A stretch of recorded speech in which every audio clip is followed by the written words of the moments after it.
For Bearcats TV, I'm Brendan Gulick. Cincinnati Bearcats with an 8-7 win in extra innings today to win the series over the Memphis Tigers. And we're here with Devin Wenzel, today's hero, who had the walk-off RBI double in the bottom of the 12th inning. And Devin, I know this wasn't what you were thinking about when you went up into the box against him, but Nolan Blackwood had not allowed a run in 20 consecutive outings. What did it take for you guys to figure out a way to get one across against him in the extra innings? Well, oh,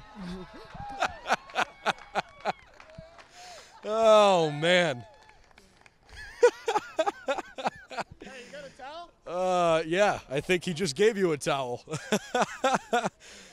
Oh, man. You know, you had that coming, and I should have known that was coming. It was the second time this year we've had a whipped cream face or a shaving cream face. Manny Rodriguez got it the last time with the walk-off hit, so well-deserved. But, you know, when you think about Blackwood, you know what he was coming with.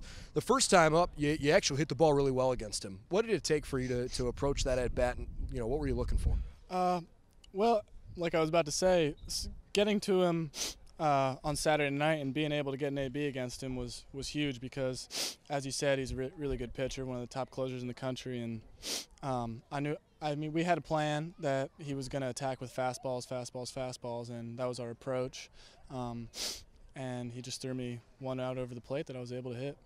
On the defensive side of things, you played really well as well. Had a couple of really nice diving stops, one to your left and one to your right. You threw somebody out from your knees.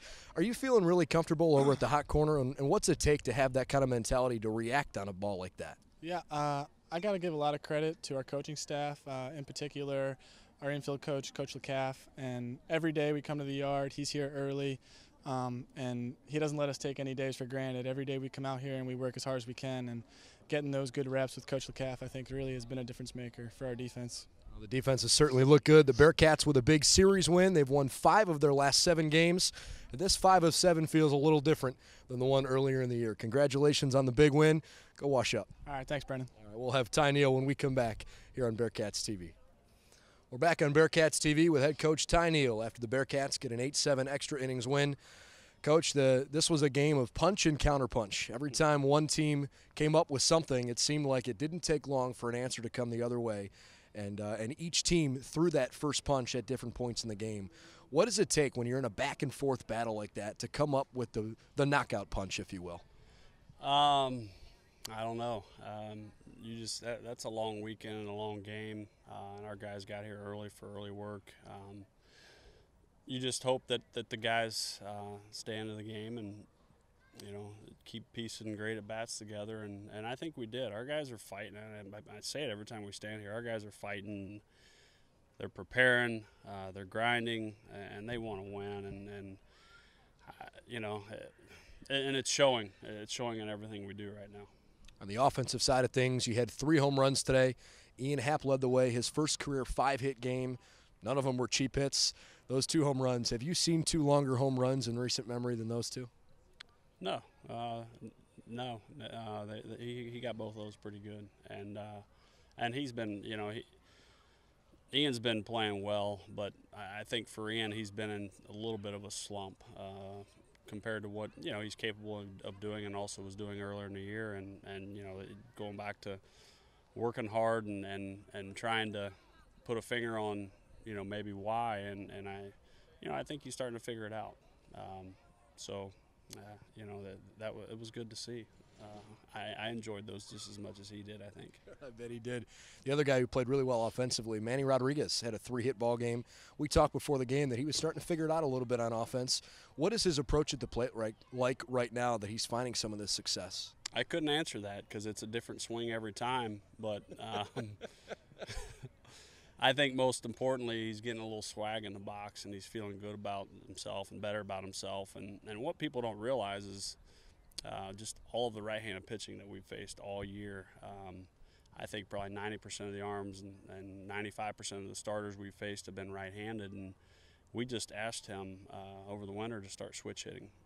And so I think now just seeing more pitches and getting a little more comfortable, I think he's now settling in as a hitter from the left side. Just getting the ABs alone is helping him.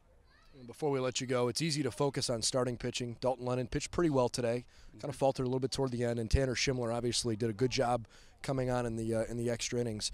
But I want to pinpoint what your confidence level is in Andrew Zellner to once again go to him late in the game, even though things happened the way they did yesterday. You clearly still felt confident to turn things to him in that pressure situation. I always, in any role, any inning, I always have confidence in Andrew Zellner and would without a doubt hand him the ball every chance I got.